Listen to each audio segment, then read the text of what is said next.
দর্শক ক্রাইম ওয়াচে আপনাদের প্রত্যেককে স্বাগত জানাচ্ছি। আমি শফিক শাহিন। আশা করি যে যেখানে আছেন ভালো আছেন, নিরাপদে আছেন।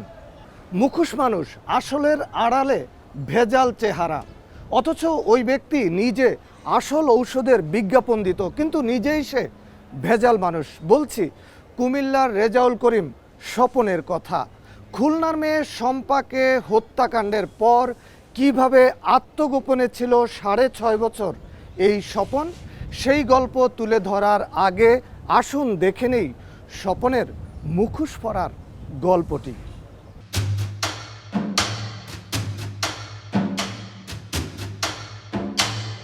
সামাজিক যোগাযোগ মাধ্যম ফেসবুক আইডি রেজাউল করিম রাজ।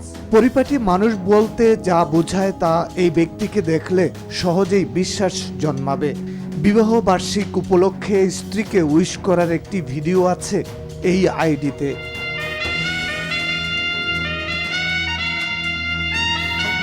স্ত্রী ও 2 সন্তান সহ ওই ভিডিও আপ করেন রেজাউল করিম রাজ।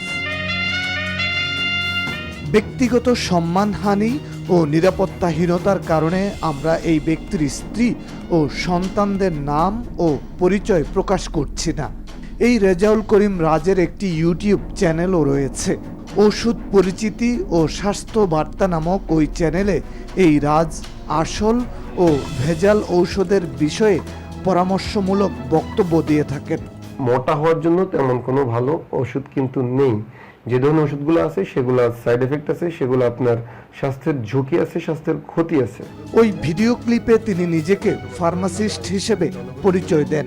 যারা ওষুধ নিয়ে বিশেষ কোনো জ্ঞান রাখেন না তাদেরকে একটু ওষুধটা নিয়ে রিভিউ করে দিই, অর্থাৎ এই ওষুধটা কেন খাবেন, কিভাবে খাবেন, খাওয়ার আগে পরে খেলে কি ধরনের সমস্যা হতে পারে। রেজাউল করিম রাজ ভেজাল ওষুধের বিরুদ্ধে মানুষকে সতর্ক থাকার আহ্বান জানান। 15 দিনে মোটা হয়, 25 দিনে মোটা হয়, 1 মাসে মোটা হয়, এই ধরনের ওষুধগুলো আসলে ভালো না। মেয়াদ উত্তীর্ণ ঔষধ না কেনারও পরামর্শ থাকে তার বক্তব্যে।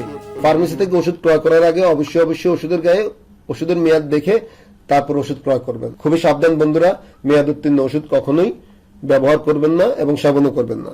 এমনকি তার ইউটিউব ও ফেসবুক পেজ থেকে ঔষধ বিক্রি হয় না, এমনটিও দাবি রাজের।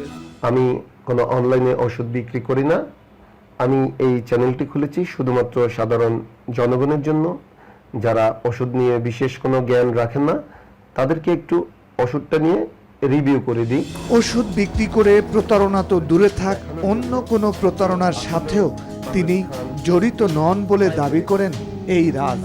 আমি যদি এরকম কোনো কাজ করে থাকি, এখন পর্যন্ত কারো কাছ থেকে টাকা নিয়ে থাকি বা লেনদেন করে থাকি, প্লিজ কমেন্টস করে আমাকে জানাবেন। আর যদি আপনারা আমার থেকে কোনো উপকৃত হয়ে থাকেন বিনামূল্যে কোনো অর্থ লেনদেন ছাড়া, সেটিও আপনি আমার এই কমেন্টসে জানাবেন। আমি আশা করব টাকা লেনদেন থেকে আপনারা বিরত থাকবেন। Police bureau of investigation PBI কর্মকর্তা জাহাঙ্গীর আলম জানান, ফেসবুক ও ইউটিউব চ্যানেলে রেজাউল করিম রাজ পরিচয় দানকারী মূলত রেজাউল করিম স্বপন। তাকে সবাই স্বপন নামে চেনে বলে নাম পরিবর্তন করে ডাক নাম রাজ ধারণ করেছেন। স্বপন এতটাই ধূর্ত যে তাকে শনাক্ত করার মতো কোনো সূত্রই রাখত না সে। সে ফেসবুকে লিঙ্কে কোথাও তার এই যে সে ঔষধের বিজ্ঞাপন নিয়ে আর কি কাজ করতো, ঔষধ সম্পর্কে বক্তৃতা দিতে ইউটিউব চ্যানেল চালিয়েতো, কিন্তু কখনো সে তার ফার্মেসির কথাটা বলতো না। সে কোথায় ফার্মেসি দেয়, এবং কেউ কোশ্চেন করলে সে অ্যাভয়েডিং অ্যান্সার। সে ফার্মেসি দিত কুমিল্লায়, সে বলতো সীতাকুণ্ড। আমরা এগুলো সব পর্যালোচনা করি একেবারে লেগে থেকে ডে বাই ডে, যে তাকে কিভাবে আমরা লোকেট করতে পারি। তো আমরা দেখি যে সে যে এখানে লিখছে বা আমরা অন্যভাবে স্টাডি করে দেখি যে না, সে আসলে এই সীতাকুণ্ডে থাকে না, সে থাকে কুমিল্লায়।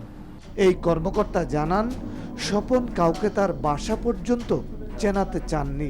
তিনি কোথায় ব্যবসা করেন সেই তথ্যেও থাকতো বিভ্রান্তি। সে যেহেতু ফার্মেসির দোকান দেয়, একজন তাকে প্রশ্ন করে, ভাই আপনার ফার্মেসিটি কোথায়? সে সুকৌশলে এড়িয়ে গিয়ে, সে কিন্তু ফার্মেসি দেয় কুমিল্লায়, সে সেখানে কমেন্টের উত্তরে লেখে সীতাকুণ্ড।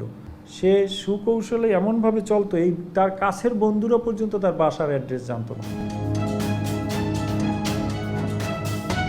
চতুর স্বপনকে শনাক্ত করার জন্য সামাজিক যোগাযোগ মাধ্যম ব্যবহার করা হয় বলে জানান পিবিআইয়ের এই কর্মকর্তা। আমরা তার এই যে ফেসবুক আইডি, ইউটিউব লিঙ্ক এগুলো ঘাটাঘাটি শুরু করি এবং সেখানে দেখা যায় যে এই ছেলেটা খুবই ধূর্ত টাইপ।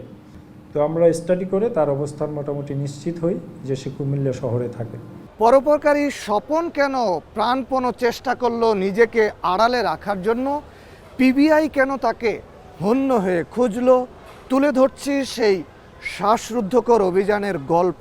খুনের 6.5 বছর, তারপরে চেক প্রতারণার মামলায় সাজাও হয়েছিল স্বপনের, তারপরেও কেউ কেন তার টিকিটি পর্যন্ত স্পর্শ করতে পারেনি। তবে কিভাবে ধরা পড়ল এই ধূর্ত স্বপন? কুমিল্লার ছেলে রেজাউল করিম স্বপন নৌবাহিনীতে চাকুরি করতেন মেডিকেল অ্যাসিস্ট্যান্ট হিসেবে। পোস্টিং ছিল খুলনায়। নৌবাহিনীর হাসপাতালে স্ত্রী নার্গিস বেগমকে চিকিৎসা করাতে যান সেনাবাহিনীর সদস্য ইলিয়াস শেখ। নার্গিস ইলিয়াস দম্পতির ছোট মেয়ে শম্পা খাতুন হাসপাতালে যান মায়ের সেবার জন্য। সেখানে শম্পার পরিচয় হয় ওই হাসপাতালের মেডিকেল অ্যাসিস্ট্যান্ট রেজাউল করিম স্বপনের সাথে। 2012 সালে পরিচয় থেকে মন দেয়া নেয়ার বিষয়টি জেনে যান শম্পার পরিবার সদস্যরা। 2012 সালে আমার স্ত্রী বিএনএস তিতুমির খুলনা হাসপাতালে ভর্তি হওয়ার পরে ওইখানে আমার মেয়ে শম্পা তারে দেখতে যেত, তার মারে দেখতে যেত। সেইখান থেকে স্বপন, রেজাউল করিম স্বপনের সঙ্গে তার সাক্ষাৎ হয়। রোগীর লোক লাগতো তখন আমার কাছে আমার মনি থাকতো, ঢাকায়ও আমার মনি আমার কাছে থাকতো, সব জায়গায় এখানে। সেখান থেকে এর মেডিকেল অ্যাসিস্ট্যান্ট আইসিতে ছিল, আইসির থেকে আমার মেয়েটা ওরে খুব ভালোবাসতো, খুব ভালোবাসতো। বিএনএস তিতুমিল খুলনাতে কর্মরত ছিলেন, তখন শম্পার মা এবং শম্পা গেছিল ডাক্তার দেখাতে। সেই সময় তার সাথে আলাপ। সেই সময় তার মনে হয়েছিল শম্পার অনেক টাকা পয়সা আছে, তিনিও আর্থিক একটু সমস্যায় ছিলেন। তিনি কিন্তু তখন বিবাহিত, শম্পা জানেন না। শম্পা যখন বিয়ের জন্য চাপ দিতে থাকে তখন খুলনা থেকে চট্টগ্রামে বদলি হয়ে যায় স্বপন। তবুও স্বপনের পিছু ছাড়েননি শম্পা। 2014 সালে তিনিও পাড়ি জমান চট্টগ্রামে। ফুফুর বাসা, আবাসিক হোটেলের পর বাসা ভাড়া নেন শম্পা। এই ধরনের ঘটনা এখানে হয়েছে বা কিছু হইতে পারে, আমার নলেজ নাই, আমি বলতেও পারবো না। আর থাকলে এখানে তখন তো করে গুণ ছিল না, এগুলো তো আস্তে আস্তে হয়েছে। আমার মেয়েটার আজকে টাকার লোভে মেরে ফেলাইছে।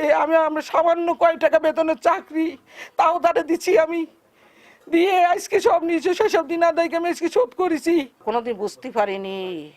আর ওর স্ত্রী আছে তাও আমরা কোনোদিন জানতাম না। প্রথমে যাইয়ে আমার বোনের বাসায় থাকে প্রায় মাসখানেকের মতো। তারপরে একটা হোটেলে যায়, সেখান থেকে তারা গ্রিন ভিউ এলাকায় বাসা নেয়, একে খান রোডের পাশে গ্রিন ভিউ এলাকা। 2014 সালে ওখান থেকে বদলি হয়ে চিটাগাং যে নৌঘাটি, সম্ভবত ইছাখা, এখানে চলে আসে।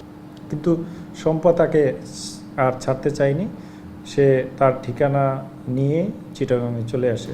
শম্পার পরিবার সদস্যরা জানান স্বপন শম্পার বিয়ে হয়েছে, তবে বিয়ে করার ব্যাপারে বরাবরই অনীহা ছিল স্বপনের। তারা বিয়ে করে, আমি মাইনেও নিছি। সে মাইনে নেওয়ার পরে এখানে আসা যাওয়া করে আমার বাসায়। 14 সালের মাঝামাঝির দিকে শম্পারে নিয়ে যায় হচ্ছে চট্টগ্রামে। মেয়ের ফ্যামিলি জানে যে তারা বিয়ে করেছে, এদিকে তার ফ্যামিলি তো জানেই না এরকম একটা মেয়ের সাথে তার সম্পর্ক। সে পুরো এই তার ফ্যামিলিকে অন্ধকারে রেখেছে।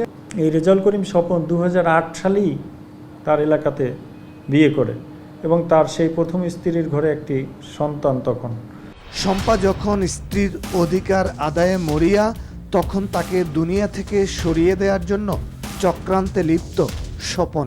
তো আমার মেয়ে জানতে পারে যে তার আগের বউ ছেলে মেয়ে আছে, আগে জানতো না, আমিও জানতাম না, আমার মেয়েও জানতো না। চট্টগ্রামে যাওয়ার পর হয়তো জানতে পারে, যে যার কারণে হয়তো মনোমালিন্য হওয়ার পরে হয়তো আমার মেয়ের এই দুর্ঘটনা। সে ডিটারমাইন্ড যে তার পক্ষে আসলে এই বউ বাচ্চা রেখে এই মেয়েকে বিয়ে করা সম্ভব না।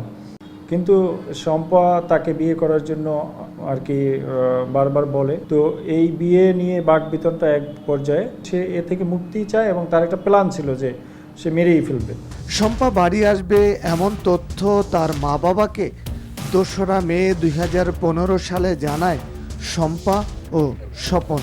2 তারিখে সকালবেলা কথা হয়েছে আমার সাথে আমার মেয়ের, যে ওরা রবিবারের দিনকে সকালবেলায় রওনা দেবে। আচ্ছা, সেইভাবে আমি ফোন দিই, ফোন বন্ধ পাই শম্পার। পরে আমার জামাইয়ের কাছে ফোন দিই, সে বলে যে আমি সকালবেলা উঠাই দিছি খুলনার উদ্দেশ্যে,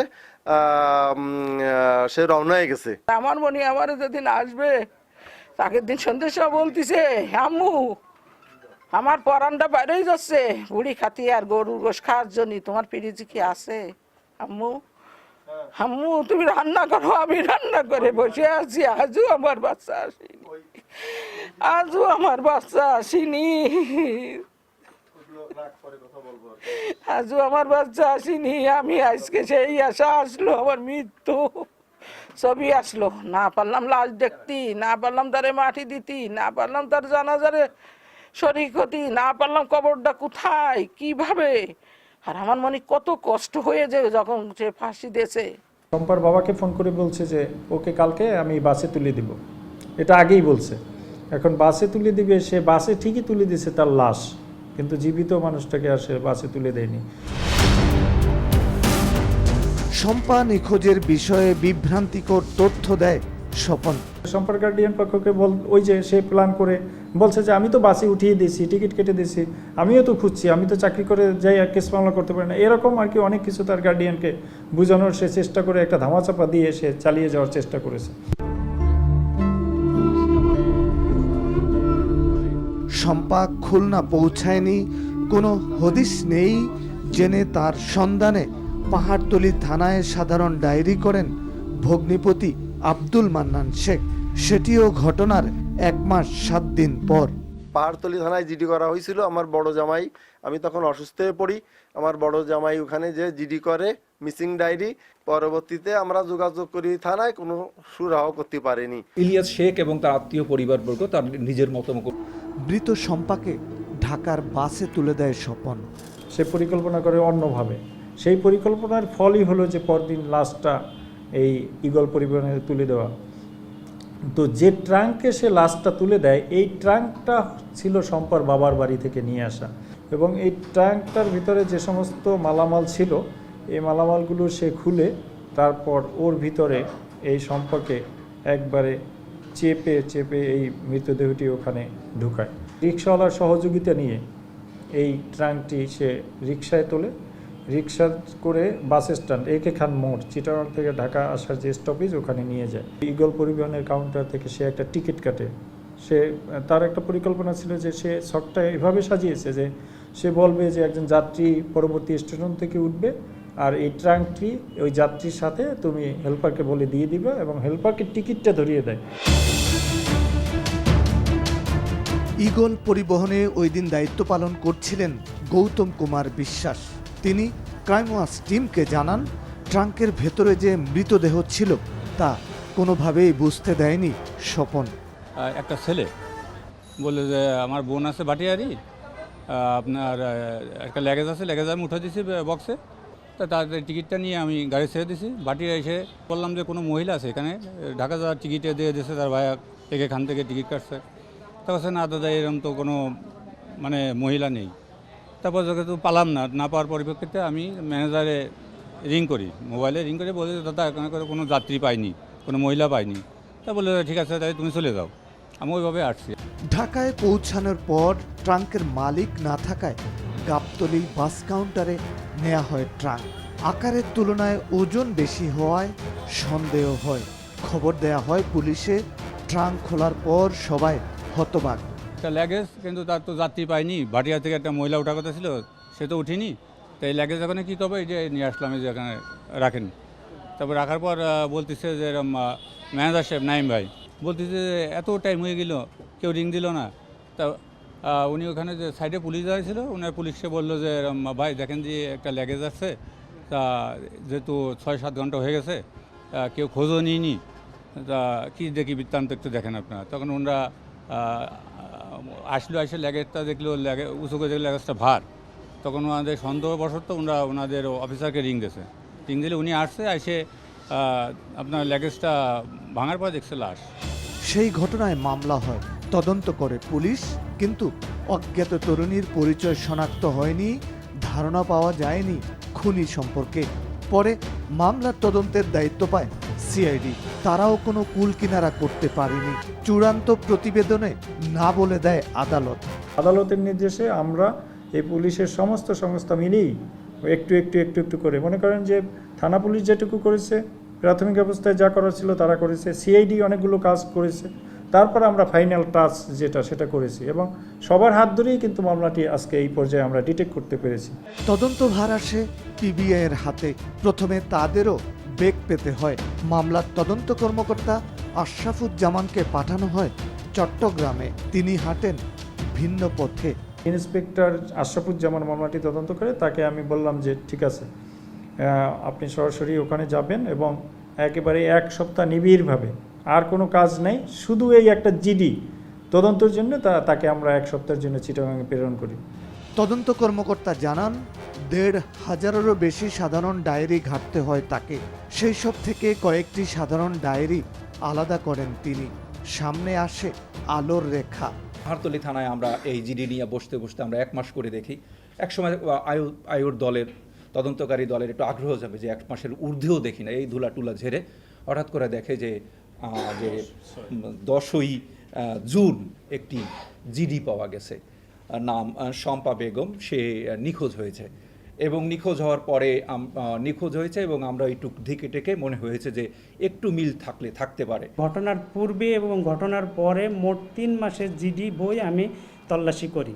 পাহাড়তলী থানার জিডি নাম্বার 599, তারিখ 10/6/2015, এই জিডিটা আমি টার্গেট করি। ভিকটিমের বর্ণনার সাথে, বয়সের সাথে সব মিলে যাচ্ছে জিডির সাথে, এবং আমার মামলার যে বর্ণনা, ভিকটিমের বর্ণনার সাথে অনেকটা মিলে যাচ্ছে। জিডি করছে এই মেয়েটার ভগ্নিপতি, এই জিডিটা করে এবং সেখানে তার নাম্বার থাকে। ওই জিডির সূত্র ধরে আমরা তার সাথে যোগাযোগ করি, তারপর তার মাধ্যমে তার বাবার সাথে যোগাযোগ করি এবং তার বাবাকে যখন আমরা আর কি যোগাযোগ করি তখন সে কোনো আর কি এইসব শোনার পরেই একটা কোশ্চেন করে যে আপনারা কি একটা ট্রাঙ্ক পেয়েছেন? তখন আমরা বুঝে যাই যে এই লাশ এই ভিকটিমেরই এবং যে ওই চিটাগাং থেকে নিখোঁজ হয়েছে। শম্পা হত্যাকাণ্ডের ঘটনায় রাজধানীর দারুস-সালাম থানায় মামলা হয় 3রা মে 2015 সালে। এই হত্যার বর্ণনার সাথে ওই বছরের 10ই জুন পাহাড়তলী থানায় দায়ের করা একটি সাধারণ ডায়েরির অভিযোগের মিল খুঁজে পান তদন্ত কর্মকর্তা। পাহাড়তলী থানায় একটা জিডি আছে এই লাশের বর্ণনার সাথে মিলে। ওখানে জিডি হয়েছে তার বয়স 28 লেখে, এখানে আনুমানিক লেখা হয়েছে 30, তাহলে 28-30 কাছাকাছি। তারপর তার উচ্চতা, তার গায়ের রং, তার চুল, এই সমস্ত বর্ণনা তো জিডিতেও আছে এবং এখানে লাশের সুরতালও আছে এবং ডেট অ্যান্ড টাইম মিলে যায় যে 3 তারিখ সকাল 9টার দিকে ওখান থেকে এই লাশটা মিসিং আর কি, এই ভিকটিম। অতএব এখানে যেহেতু 6টায় 3 তারিখে পৌঁছছে, তাহলে ওখান থেকে যে ডিপারচার এবং এখানে অ্যারাইভাল টাইম গ্যাপ সব কিছু মিলে। পাহাড়তলী থানার জিডি, নিখোঁজ জিডিটা আমি সংশ্লিষ্ট খুলনা জেলার দৌলতপুর থানা পুলিশের সহায়তায় ইলিয়াস শেখ এই ভদ্রলোকের কাছ থেকে আমি চেষ্টা করি জানার যে আপনার নিখোঁজ ব্যক্তিকে পাওয়া গেছে কিনা। তখন উনি আমার বলে যে আমার মেয়েকে আমি অদ্যাবধি পর্যন্ত পাই নাই। তখন আমি তার মেয়ের বর্ণনা জানতে চাই এবং আমি আমার অজ্ঞাত যে লাশের বর্ণনা দিই। তখন উনি বলে যে এই মেয়েটা আমার হতে পারে। তখন উনি আমাকে বলছে যে আমার একটা হলুদ ট্যাঙ্ক ছিল, সেই ট্যাঙ্কটা আপনারা পেয়েছেন কিনা। তা আমি তার প্রশ্নের উত্তরে বলছি যে হলুদ ট্যাঙ্ক কেন প্রশ্ন আসতেছে, বলতেছে হলুদ ট্যাঙ্কটা হলো আমার মেয়েকে আমি দিয়েছিলাম, সে আমার মেয়ের বাসাতে রাখছিল। ওই ট্যাঙ্কটা তার স্বামী বলছে ওই ট্যাঙ্ক সহ সে খুলনার উদ্দেশ্যে রওনা হয়ে গিয়েছে। খুনির সন্ধানে এবার পিবিআই। 6.5 বছর নিজেকে খুনের দায় থেকে আড়ালে রাখেন স্বপন। উনি 2 দিন খুব দেখছেন যে টেলিভিশন বা অন্য পত্রিকায় খুব বেশি তার ছবি টবি আসেন কিনা, তাহলে অন্যরকম সিদ্ধান্ত নেবে। যেহেতু তার ছবিটি কখনো আসে নাই, সে বলছে যে আমি সমস্ত কিছু মনিটরিং করছি, সুতরাং সে একদম নিশ্চিত হয়ে যান যে তিনি এই খুন থেকে পার পেয়ে গেলেন। নৌবাহিনী থেকে চাকুরিচ্যুতির পর কুমিল্লায় ঔষধের ব্যবসা করে সে। 2019 সালে ওই যে তার ভগ্নিপতি, তার ফুফু এবং এই বাবা আবার নৌঘাটিতে গিয়ে আর একটা কমপ্লেন দেয় কমপ্লেন দেওয়ার পরে তো নৌবাহিনী থেকে আবার যখন তদন্ত করে বারবার যখন দেখে এর বিরুদ্ধে এরকম একটা কমপ্লেন, এবার নৌবাহিনী থেকে তার বিরুদ্ধে একটু অ্যাকশন যায়, সেটা হলো তাকে বাধ্যতামূলক অবসরে পাঠিয়ে দেয়।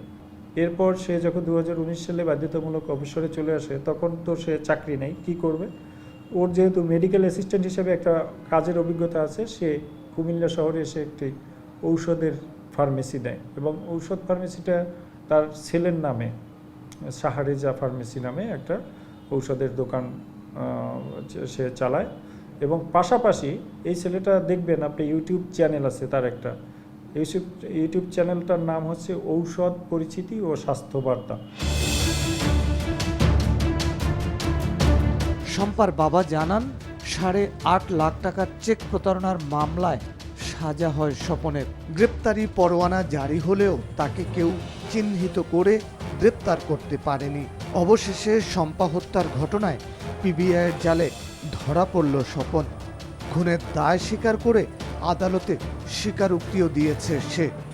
এতদিন পিছনের একটি ঘটনা, এটা তার গার্ডিয়ান তারাও কোনো দিন হয়তো আশায় বুক বাঁধেনি এভাবে যে তার বাবা এসে দেখবে যে আসামি অ্যারেস্ট হয়ে গেছে। সে তো চেষ্টা করেছে কিন্তু হয়নি, কিন্তু আমরা একেবারেই আসামিকে আদালতের মাধ্যমে জেল হাজতে পাঠিয়ে তার গার্ডিয়ানকে আমরা ডেকে মেসেজ দিয়েছি যে দেখেন আমরা, সে কোনো দিন আমাদেরকে বলেও নাই, সে তো জানেই না যে তার মেয়ের জন্য মামলা হয়েছে, কোনো দিন এই মামলা তদবির করতেও কেউ আসেনি, কিন্তু আমরা এই কাজটি করেছি এবং আমরা বিশ্বাস করি যে সৃষ্টিকর্তা আমাদেরকে দিয়ে এই ভালো কাজটি করিয়েছে। জীবদ্দশায় যে কোনো অপরাধী যেন মনে করে যে কোনো সময় আমার হাতে হ্যান্ডকাপ চলে আসতে পারে এবং সে যাতে একবারে আর কি খুব উৎফুল্ল মনে নিরপরাধ হিসেবে সমাজে বাঁচতে না পারে, এই মেসেজটাই আমরা দিতে চাই।